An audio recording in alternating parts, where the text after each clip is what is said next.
পিতা, পুত্র, পবিত্র আত্মার নামে আমেন।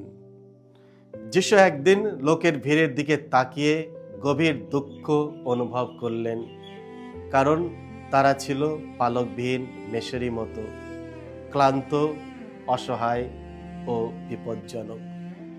তাদের পথ নির্দেশনা ও মুক্তির প্রয়োজন দেখে তিনি করুণায় আপ্লুত হলেন। তাই তিনি তার শিষ্যদের কাজের জন্য আহ্বান করলেন। তিনি তাদের বললেন যেন তারা ফসল কাটার জন্য শ্রমিক পাঠানোর উদ্দেশ্যে প্রভুর কাছে প্রার্থনা করে। এরপর তিনি তাদের পাঠালেন অসুস্থদের আরোগ্য করতে এবং স্বর্গরাজ্যের মঙ্গল সমাচার ঘোষণা করতে। এই অংশটি আমাদের সামনে যিশুর গভীর মানব প্রেম ও সহমর্মিতার পরিচয় তুলে ধরে এবং তার মিশনে সক্রিয়ভাবে অংশগ্রহণ করার আহ্বান জানায়। এটি আমাদের স্মরণ করে দেয় যে ঈশ্বরের প্রেম, দয়া ও আরোগ্যের বার্তা ছড়িয়ে দেওয়ার কাজ আজও চলমান এবং এই কাজে আমাদের প্রত্যেকের অংশগ্রহণ প্রয়োজন।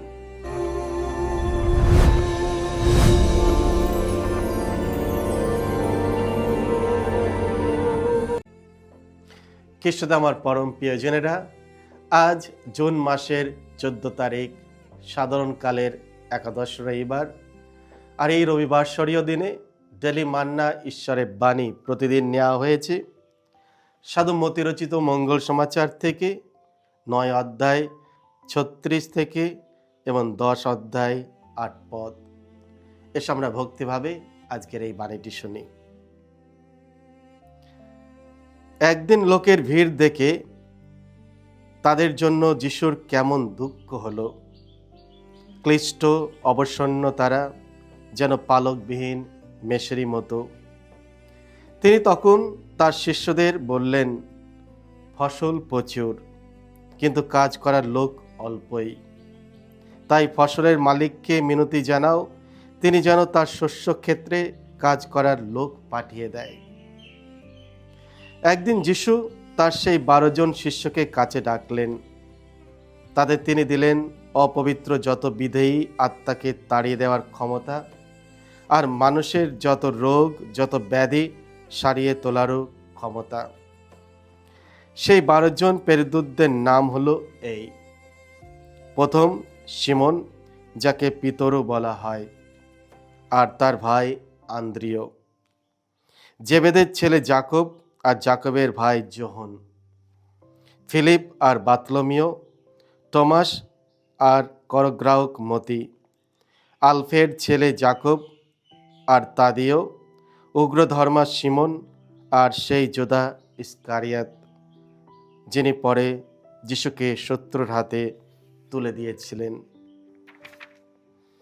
এই 12 জনকে যিশু তার দূত হিসাবে প্রেরণ করলেন। তাদের তিনি এই নির্দেশ দিলেন, তোমরা এখন বিজাতিদের কোনো এলাকার দিকে যেও না, সামরীয়দের কোনো শহরেও প্রবেশ করো না, বরং ইসরায়েল বংশের হারানো মেষগুলির কাছেই তোমরা যাও। পথে যেতে যেতে তোমরা এই বাণী সকলকে শোনাও যে স্বর্গরাজ্য এখন খুব কাছেই। পীড়িত মানুষকে সারিয়ে তোলো তোমরা, মৃত মানুষকে বাঁচিয়ে তোলো, কুষ্ঠ রোগীকে নিরাময় করো, যত অপদূতকে তাড়িয়ে দাও। বিনামূল্যে যা পেয়েছ বিনামূল্যেই তা দিয়ে যাও। এই হলো প্রভু যিশুর মঙ্গল সমাচার। প্রভু যিশু তোমার মহিমা উচ্চারিত হোক। খ্রিস্টে আমার পরম প্রিয়জনেরা, আজকের পবিত্র মঙ্গল সমাচারে আমরা যিশুর সহানুভূতিপূর্ণ হৃদয় দেখতে পাই। সাধু মতি লিখেছেন, লোকের ভিড় দেখে তাদের জন্য যিশুর কেমন দুঃখ হলো। ক্লিষ্ট অবসন্ন তারা, যেন পালকবিহীন মেষেরই মতো। এই কথাগুলি ঈশ্বরের হৃদয়কে প্রকাশ করে, যে হৃদয়ে আছে প্রেম, দয়া ও সহানুভূতিতে পরিপূর্ণ। যিশু কখনো মানুষকে বিচার বা অবহেলায় চোখে দেখেনি। তিনি মানুষের দুঃখ, বিভ্রান্তি, একাকিত্ব, অসুস্থতা এবং আর্থিক ক্ষুধা অনুভব করেছিলেন। আজও যিশু এই পৃথিবীতে আমাদের সংগ্রাম দেখেন, আমাদের দুঃখ কষ্ট দেখেন, আমাদের ভাঙা পরিবার, হিংসা, আসক্তি, দারিদ্র্য, ভয়, হতাশা এবং বিশ্বাসের অভাব অনুভব করেন। তিনি এখনো মানবজাতির প্রতি করুণায় পরিপূর্ণ দৃষ্টিতে তাকান। যিশুর সহানুভূতি। আজকের মঙ্গল সমাচারে শুরু হয় এইভাবে যে যিশু গ্রাম ও নগরে ঘুরে বেড়াচ্ছেন, শিক্ষা দিচ্ছেন, ঈশ্বরের রাজ্যের সুসমাচার প্রচার করছেন এবং রোগীদের সুস্থ করছেন। যিশু মানুষের দুঃখ থেকে দূরে থাকেনি, তিনি তাদের জীবনের মধ্যে প্রবেশ করেছিলেন। তিনি শুনতেন, স্পর্শ করতেন, ক্ষমা করতেন এবং আশাহীনদের আশার আলো দিতেন। প্রকৃত খ্রিস্টীয় জীবন সহানুভূতি থেকেই শুরু হয়। একজন খ্রিস্টান কখনো কঠোর হৃদয়ের হতে পারে না। যখন আমরা কাউকে কষ্টে, একাকী বা অবহেলিত অবস্থায় দেখি, তখন ভালোবাসার মাধ্যমে সাড়া দেওয়া আমাদের কর্তব্য। আজও অনেক মানুষ পালকবিহীন মেষেরই মতো। তাদের শিক্ষা, সম্পদ ও প্রযুক্তি থাকতে পারে, কিন্তু হৃদয়ে শান্তি নেই। তারা জীবনের অর্থ, শান্তি ও ভালোবাসা খুঁজছে। যিশু চান আমরা যেন তার সহানুভূতির মাধ্যম হয়ে উঠি। কখনো কখনো একটি ভালো কথা বলা, মন দিয়ে কারো কথা শোনা, সামান্য সাহায্য বা আন্তরিক প্রার্থনা ইত্যাদি একজন আহত হৃদয়কে সুস্থ করে তুলতে পারে। ফসল প্রচুর, কিন্তু কাজ করবার লোক অল্পই। পৃথিবী ঈশ্বরের জন্য ক্ষুধার্ত। অনেক মানুষ এখনো মঙ্গল সমাচার গ্রহণের জন্য প্রস্তুত, কিন্তু তাদের সেবার জন্য এবং তাদের বাণী শোনার জন্য মানুষের সংখ্যা খুবই কম। তাই যিশু প্রথমে শিষ্যদের প্রার্থনা করতে বললেন যেন প্রভু আরও শ্রমিক পাঠান। মণ্ডলীতে সর্বদা প্রয়োজন পবিত্র যাজক, ধর্মজীবী, মিশনারি, ধর্মশিক্ষক এবং নিবেদিত প্রাণ।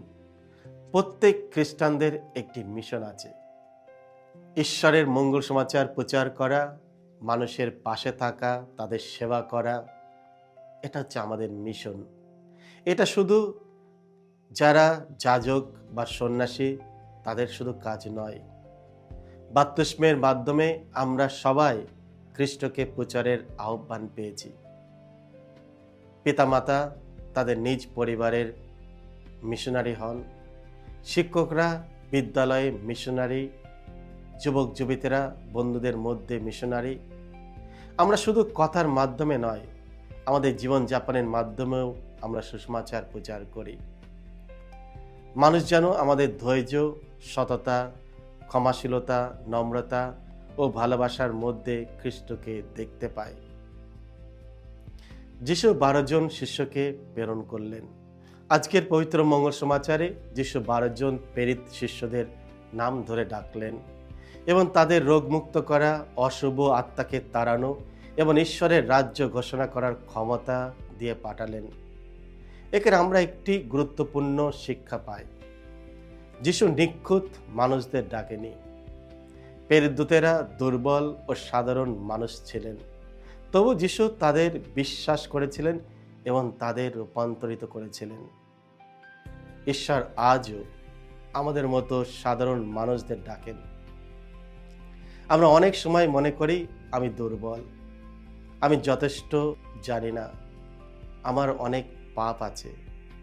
কিন্তু যিশু আমাদের নিখুঁত হতে বলেন না, তিনি আমাদের তার ওপর ভরসা করতে বলেন। ঈশ্বরের অনুগ্রহ দুর্বলতাকে শক্তিতে পরিণত করে। বিনামূল্যে পেয়েছ, বিনামূল্যে দাও। আমাদের যা কিছু আছে সবই ঈশ্বরের দান। জীবন, বিশ্বাস, পরিবার, প্রতিভা, ক্ষমা ও পরিত্রাণ। তাই আমরা যেহেতু ঈশ্বরের ভালোবাসা বিনামূল্যে পেয়েছি, তেমনি তা অন্যদের সঙ্গে ভাগ করে নেওয়ারও আমাদের কর্তব্য। খ্রিস্টীয় জীবন স্বার্থপরতার জীবন নয়। আমরা ঈশ্বরের আশীর্বাদের বাহক হওয়ার জন্য আহ্বান প্রাপ্ত। খ্রিস্টতে আমার পরম প্রিয়জনেরা, আনন্দময় খ্রিস্টান আশা ছড়িয়ে দেয়, প্রার্থনাময় খ্রিস্টান শান্তি ছড়িয়ে দেয়, বিশ্বস্ত খ্রিস্টান ভালোবাসা ছড়িয়ে দেয়। আজ পৃথিবীর প্রয়োজন আরো বেশি ভালোবাসা, দয়া ও ঐক্যের সাক্ষী। Missionary church. আজকের প্রথম পাঠে ঈশ্বর ইসরায়েল জাতিকে বললেন, সকল জাতির মধ্যে তোমরাই হবে আমার আপনজন, এক যাজকীয় রাজবংশ, এক পবিত্র জাতি। ঈশ্বর তার জনগণকে শুধু বিশেষ সম্মানের জন্য নয়, মিশনের জন্য নির্বাচন করেছেন। মণ্ডলীর কাজ হলো যিশুর মিশনকে পৃথিবীতে এগিয়ে নিয়ে যাওয়া। পোপ ফ্রান্সিস প্রায় বলতেন, মণ্ডলীকে বা চার্চকে সমাজের প্রান্তিক, দরিদ্র, আহত ও ভুলে যাওয়া মানুষের কাছে যেতে হবে। আমরা আরাম ও নিষ্ক্রিয়তার মধ্যে থাকতে পারি না। আমাদের পৃথিবীতে খ্রিস্টকে বহন করতে হবে। আমাদের মিশন শুরু হতে পারে খুব সাধারণ কাজের মাধ্যমে। পরিবারের কাউকে ক্ষমা করা, প্রতিবেশীকে সাহায্য করা, অসুস্থদের দেখতে যাওয়া, হতাশা মানুষকে উৎসাহ দেওয়া, শিশুদের প্রার্থনা শেখানো, সত্য ও ন্যায়ের পক্ষে দাঁড়ানো।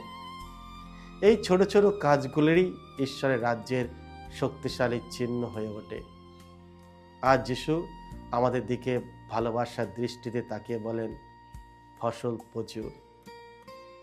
সুতরাং এই ফসল কাটার কর্মী আমরা কোথায় পাব?